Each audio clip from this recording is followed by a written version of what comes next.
Good evening, I'm Mitch Carr in for Mark Curtis tonight. Active shooter emergencies are a reality for any big city, and Phoenix is confronting that possibility head on. Yeah, as we speak, police and firefighters are swarming Herberger Theater right here in downtown Phoenix for a training exercise that could someday save lives. Joe Dana has our big story tonight, and he was with those first responders earlier today. And Joe, why are these becoming more and more common than ever before?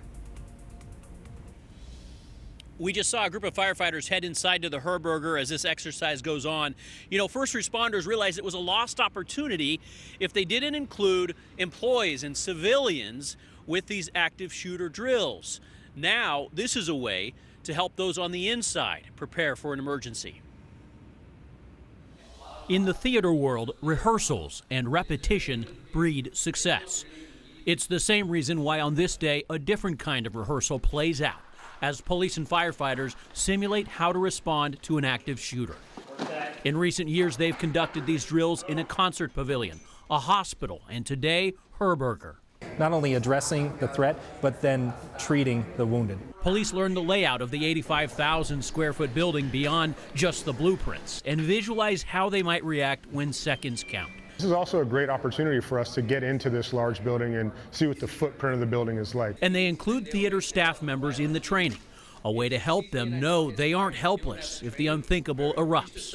And giving options to the staff who would be working in these types of events and venues. Employees learn everything from profiles of a shooter to the techniques involved with reacting in the moment. The run, hide, fight, and stop the bleed training will help the staff who's already on the inside. It does make us more prepared.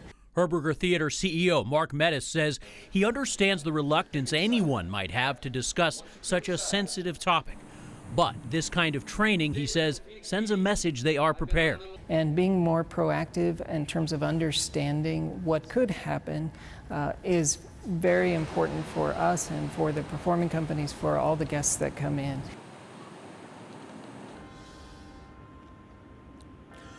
The run, hide, fight philosophy you just heard mentioned there is what police teach your priorities should be if you're in an active shooter situation. Run first, hide, and if necessary, fight. In downtown Phoenix, Joe Dana, 12 News.